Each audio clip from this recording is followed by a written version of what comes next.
Hi అండి, ఎలా ఉన్నారు? నేనైతే బాగున్నాను, మీరు కూడా బాగుండాలని కోరుకుంటున్నాను. ఈరోజు అయితే బియ్యము గోధుమ పిండితో చేసిన మసాలా గారెలు చూపించబోతున్నానండి. చూడండి, బియ్యాన్ని ఇలా ముందుగుండా నానబెట్టుకోవాలి. 4-5 గంటలు నానబెట్టుకుంటే నీట్గా పిండి వస్తుందండి. చూడండి ఇలా.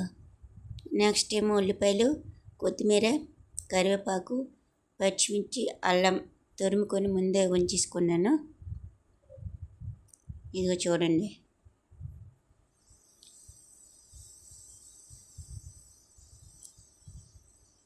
ప్లీజ్ అండి, ఛానల్ సబ్స్క్రైబ్ చేయండి. ప్లీజ్ లైక్ చేయండి, షేర్ చేయండి.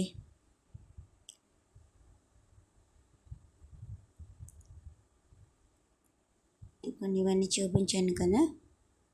నెక్స్ట్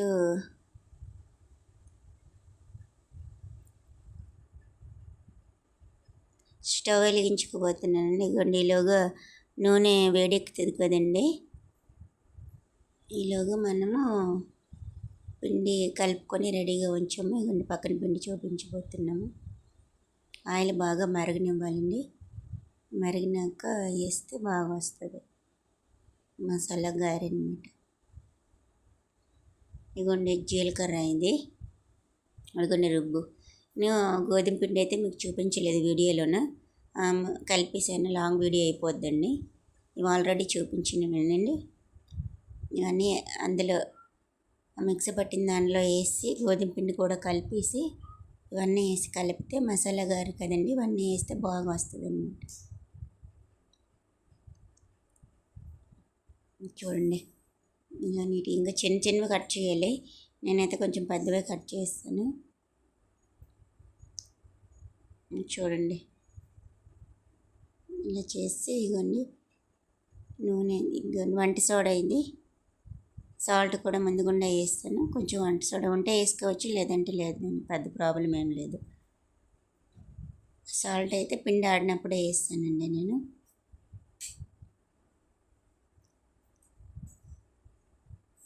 ఇదిగోండి, చిన్న చిన్న గారెల మాదిరిగా, అంటే గారెలాగా.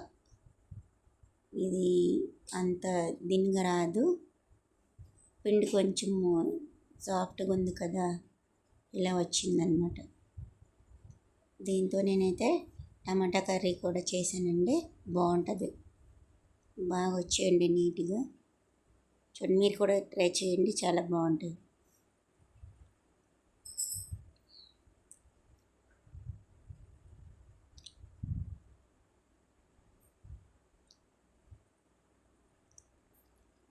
చాలా చాలా టేస్టీగా ఉంటాయండి ఇవి. ఎందుకంటే గోధుమ పిండి బియ్యం పిండి కాబట్టి సాఫ్ట్గా కూడా వచ్చే, గట్టి పడకుండా సమానంగా వేసేసుకోవాలన్నమాట. పిండి గోధుమ పిండి బియ్యం పిండి. గోధుమ పిండి ఎక్కువైనా పర్వాలేదండి, బియ్యం పిండి తక్కువ కాకుండా చేసుకోలేదు. బియ్యం పిండి ఎక్కువైతే గట్టి అయిపోతుంది అనమాట. గోధుమ పిండి ఎక్కువైనా మెత్తగా ఉంటుంది, ఏమవదు.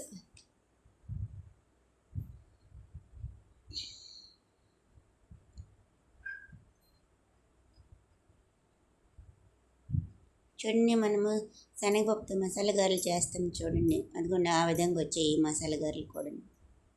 మసాలా పౌడర్ కూడా వేసాను నేను, వీడియోలో అయితే చూపించలేదు. అదే మనం నచ్చితే వేసుకోవచ్చు, లేదంటే లేదు, దానికి ఏం ప్రాబ్లం లేదు.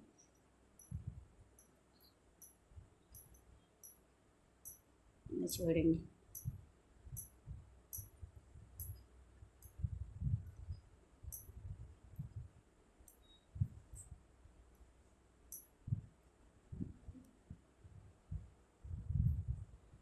చూడండి, రెడీ అయిపోయి టమాటా కర్రీ నేనైతే చేశాను. మీకు వేరే చట్నీ ఏదైనా ఇష్టమైతే దాంతో చేసేసుకోండి. చాలా బాగుంది. ప్లీజ్ అండి, ఛానల్ సబ్స్క్రైబ్